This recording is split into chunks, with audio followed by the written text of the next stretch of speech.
We love this town. We're passionate about this town. We're passionate about healthcare and wellness.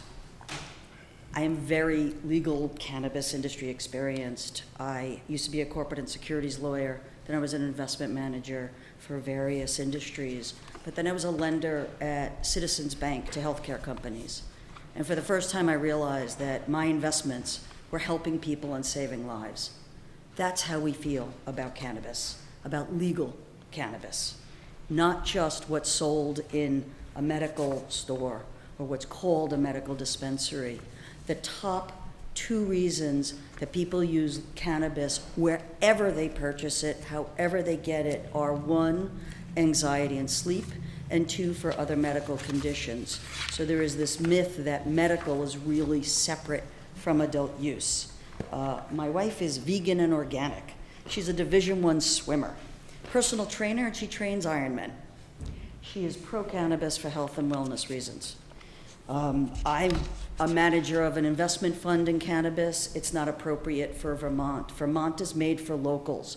It was designed for locals. It was designed to bring people who are doing it in their garages and elsewhere and then selling it to others into the legal world so that towns and the state can get license fees and regulate it.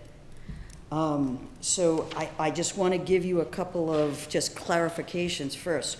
We're not really asking for a discussion. What we are respectfully requesting is that this town board simply allow a vote of its citizens.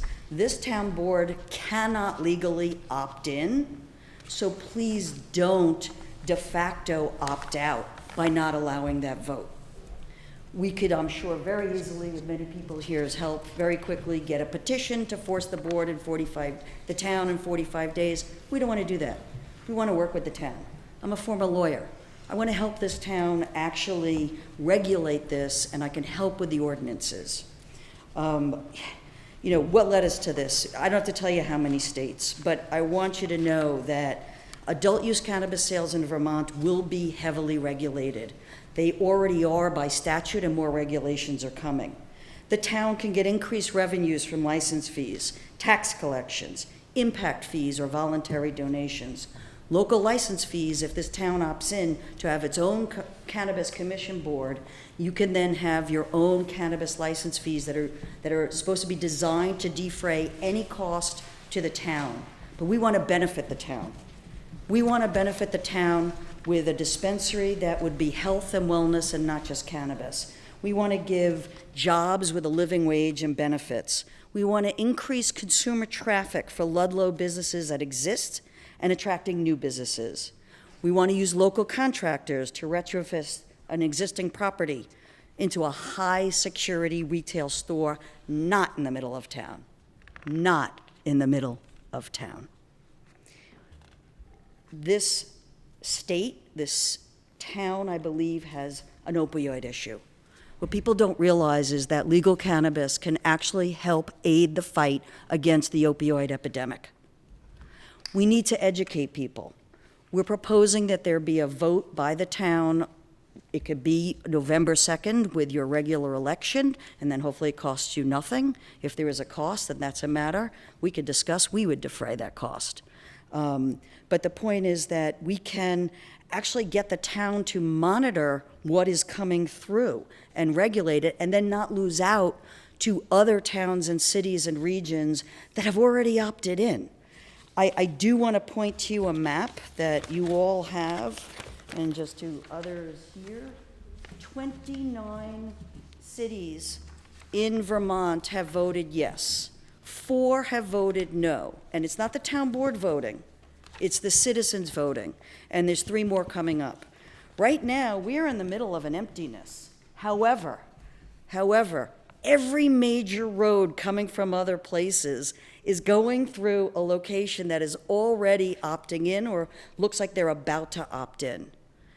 So the point is, it's here, whether we want it or not. I want to help you understand why it's a good thing and why it's a great thing. We want to help with drug prevention. We want to have a nutritionist. We want to do this the right way, but you're not voting today on us. We're just explaining to you some of the things that we bring to the table and what we know of this law and what I know from working within legal cannabis for 7 years now. And in legal cannabis, that means I'm a grandmother. Youth and public safety, it's only 21 years and older can enter the store. And unlike a package store where you get ID'd, if you don't look 21, you must be ID'd to get into a dispensary. You must. That is the state law. Child-resistant packaging, state law. Ban on products designed to appeal to youths, state law. There's limits on potency.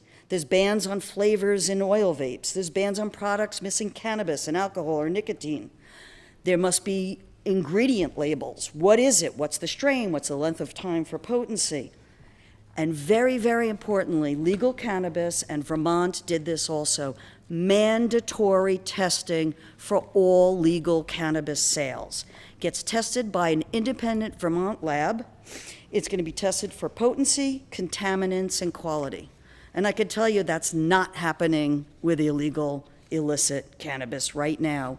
That is, unfortunately or fortunately, for however you look at it, it's already all over the community. So why not make it safer? There's many myths about cannabis. I'm not going to get into all of them. I can reserve them for Q&A. But I will tell you, if you talk about a gateway drug, the National Institute on Drug Abuse, National Institutes of Health said the majority of people who use marijuana do not go on to use other harder substances.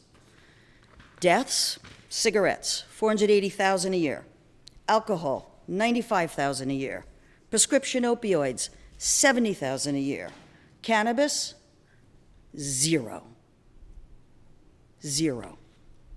According to the NIH, not a single death has occurred solely from a cannabis overdose. None has ever been confirmed. And again, we can use cannabis to help fight the opioid epidemic. I invite you all to watch a video called Pot versus Pills by Dr. Sanjay Gupta, practicing neurosurgeon and CNN's medical correspondent, and you will be convinced that cannabis can help end the scourge of opioids. In closing, we are asking, again, not for the town to decide on this issue, but just for the town, this board, to allow your citizens to decide. And they can only be the only ones who can opt in, so let's not de facto opt out without giving them that vote. That's our request. And I'll leave you with this.